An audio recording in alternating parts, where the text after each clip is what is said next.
그러지만 동독은 매우 안정된 나라입니다. 1인당 GDP가 9,700달러. 바로 우리가 그때 1988년도 우리의 GDP는 공식적으로 4,500달러였어요. 훨씬 우리나라보다 잘 살고 돼 있었고요. 브리타니아 백과사전에서 세계 11대 공업국가라고 이렇게 이제 기술을 했습니다. 그리고 공산군 국가 가운데는 가장 선진적인 복지국가로 뭐 이렇게 인정받고 있었고요. 그 다음에 폴란드라든가 헝가리 이런 데서는 바로 어떤 민주화 요구 이런 것들이 많이 일어나고 있었는데 시위가 일어나고 있었는데 동독에서는 민주화 요구가 없었습니다. 오직 국민들이 바라는 것은 여행 자유만 바라는 정도로 정세가 안정되어 있고요. 그 다음에 이 호네카 서기장이 18년간 통치를 하고 있었습니다. 정권도 매우 안정되어 있었고요. 더더구나 비밀경찰 다시가 주민들을 철저히 감시해서 동독 사회를 거미줄같이 엮어놓고 있었습니다. 그래서 주민 62명당 정보요원이 1명 정도 될 정도로 아주 사회를 거미줄같이 엮어놓고 있었습니다. 많은 사람들은 우리 게르만 민족의 단결심이 바로 독일 통일을 이룬 원동력이 됐다 이렇게 얘기하는 사람인데 전혀 그렇지 않습니다. 서독인들은 통일의식이 매우 미약했습니다. 우리는 적어도 통일국가를 이루니까 1300년 이렇게 되지 않습니까? 그런데 독일 경우에는 통일의식이 매우 미약했습니다. 1871년 독일이 통일되고 나서 1945년도 거기에 분단이 됐으니까요. 그러니까 바로 통일국가의 역사가 74년밖에 되지 않습니다. 그리고 또 통일이 매우 어렵다는 걸 생각을 해서 그래서 통일을 사실상 포기하고 있었고 통일보다는 유럽 통합을 중시를 했습니다. 그래서 바로 거기 EU가 생기게 된 이제 이런 모체가 됐고요. 통일이 시급한 과제라고 생각하는 사람이 1965년도에는 45%였는데 1988년도 정도 되면 0.5%밖에 되지 않습니다. 통일 가능성을 믿는다는 사람은 3%밖에 되지 않았습니다. 특히 서독의 전후시대에는 공산 혁명가들을 흠모하고 좌파 지식인들은 동독을 미화했습니다. 여러분들 이렇게 하면 우리나라에서 비슷한 상황이 떠오르지 않습니까? 보시죠. 이 시 보시죠. 앞에 있는 것은 세계발 아닙니까? 베nin 아닙니까? 호지민 아닙니까? 전후의 풍요를 누리게 된 서독의 젊은이들은 이렇게 70년대 시위를 했습니다. 여러분들 아시는 양철북이라고 하는 그 소설을 쓴 노벨상 수상작가 핀터 그라스는 독일 분단은 나치 제과의 당연한 결과이며 동독은 인간성이 살아있는 사회라고 얘기했습니다. 우리나라에도 이 비슷한 분이 있었죠. 황석영 씨, 북한에 갔다 와서 어떻게 했습니까? 그것이 더 사람은 살고 있었네. 그것이 주는 메시지 뭡니까? 사람 살만한 세상이다. 뭐 그런 얘기 아니겠습니까? 소설가들이 작가적인 감성 이런 것들 갖고 얘기하는 거지 우리 국민들한테 주는 그 영향은 상당히 큽니다. 독일도 마찬가지였습니다. 그러니까 통일에 대한 동서독의 입장이 서로 달랐습니다.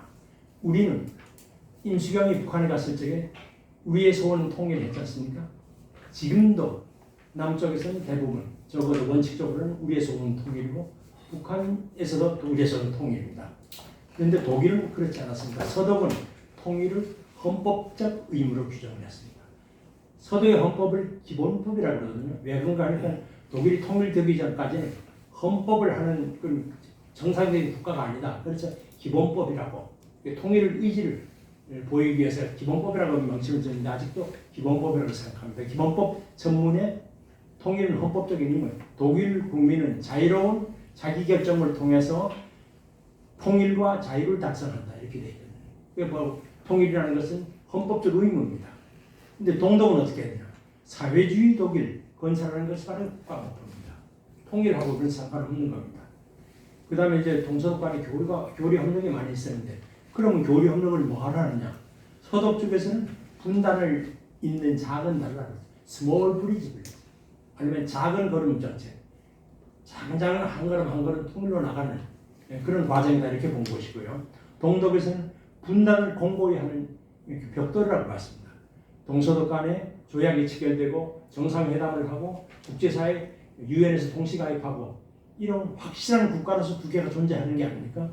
그러면 분단을 공고할 수 있다 이렇게 본 거죠.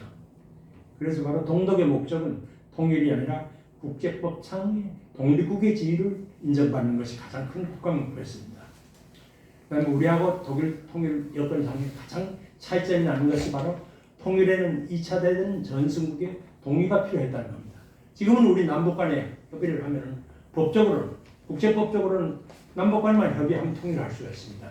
그러나 독일은 비록 동서독의 합의를 하더라도 통일을 할 수가 없었습니다.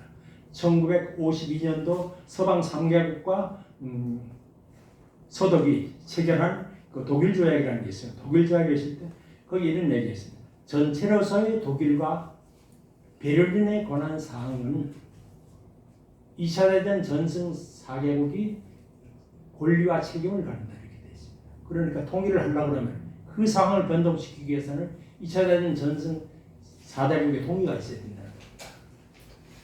그러니까 그 동의가 없으면 절대 안 되는데 서베를린은 어떻게 된 거 아니에요? 그럼 동의 없더라도 통일하면 될 거 아니냐? 절대 그렇지 않아요. 서베를린 지역인 연합군이 통치를 하고 있었어요. 거기는 서독의 주권이 정부의 주권이 미치지 못했어요. 나라에 다니까 우표도 달리 발행하고 있고요. 그 다음에 베를린 출신 하원 의원은 연방의회에 와서 표결권이 없어요. 우리 그거 몰랐죠. 그런데 그럼 그동안 이제 미국, 영국, 프랑스 군대가 12,500명이 주둔을 하고 있었어요. 이런 상황에 성서독이 합의를 한다고 해서 어떻게 통일이 되겠습니까? 반드시 2차 대전 전승국의 동의를 얻어야 되도록 되어 있었습니다. 동독은 소련의 위성국가로서 소련 군사요원이 54만 명이 주둔을 하고 있었습니다. 이런 상황이 어떻게 통일이 되겠습니까? 더더구나 프랑스, 영국, 소련이 독일 통일을 승인할 가능성은 거의 없다고 봤습니다. 그러니까 독일 사람들이 통일을 거의 서독 사람들이 포기하고 있었습니다. 재미있는 얘기가 있습니다. 프랑스의 프랑스와 모리악이라는 분, 우리나라의 이어령 씨 같은 분, 문화부 장관도 하고 작가 역할을 하는 아주 지성 대표적인 이 양반이 한 얘기가 있습니다. 나는 독일이 좋다. 그래서 독일이 두 개 있는 것이 좋다. 통일 절대 안 지켜야 된다는 거죠. 그 다음에 영국 수장은 내가 독일 통일을 바란다는 것은 그럴 가능성이 없기 때문이다. 아주 노골적으로 이렇게 얘기했어요. 이런 상황에서 어떻게 독일이 통일되겠습니까? 그래서 우리가 뭐 독일 통일의 아버지라고 이렇게 흔히 잘못 알고 있는 빌리 브란트 총리는 바로 통일을 바란다는 것은 평생의 망상이라고 얘기를 했습니다. 뭐 그런 독일이 어떻게 통일됐느냐? 독일의 통일 과정을 간단히 설명드리면 동독 주민의 시위, 바로 촛불 시위라고 하고 평화혁명이라고 해야 되죠. 시위로 공산정권이 붕괴를 했고요. 자유선거의 기회를 갖게 된 동독 주민들이 동독을 키워서 개량해서 살 것이냐 아니면 서독에 통합할 것이냐 했을 적에 서독 편입을 선택을 했고요. 그 다음에 서독 정부가 기민한 외교를 통해서 2차 대전 전승국의 동의를 얻었습니다. 이렇게 통일이 됐습니다. 동독 공산정권이 어떻게 붕괴되느냐 보니 엉뚱하게 헝가리를 실시하게 됐어요. 헝가리가 국경을 개방을 했습니다. 그러니까 헝가리하고 동독 사람들은 자유로이 여행을 할 수가 있겠어요.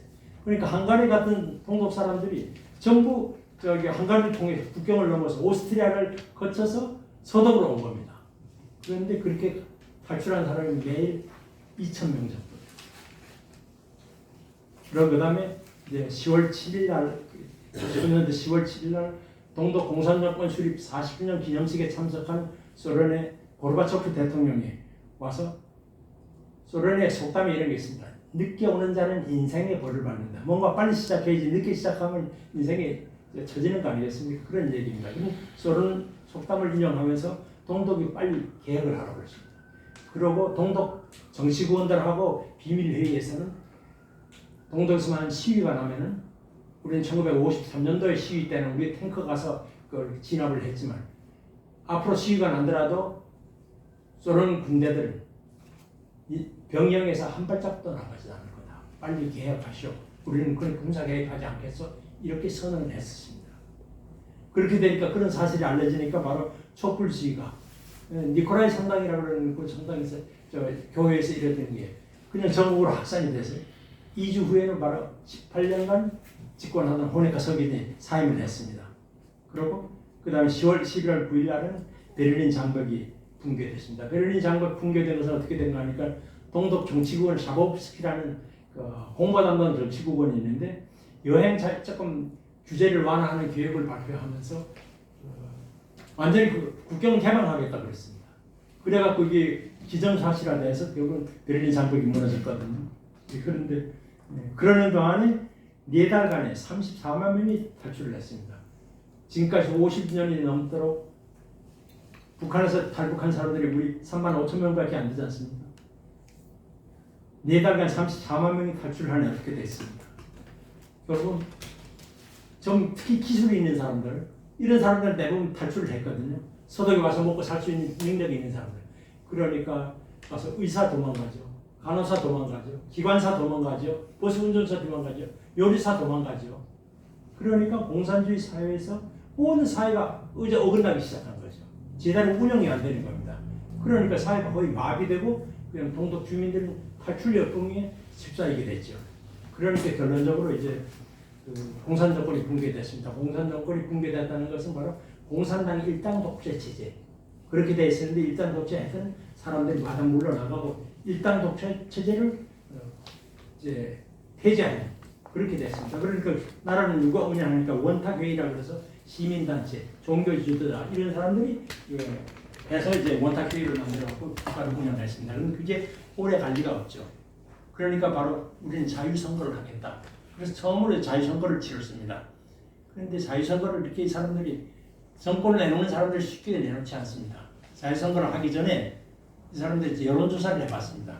여론조사를 해보니까 저거는 빨리 통일하자고 그러는 서로 기민당은 700개 안 되고 천천히 통일하자.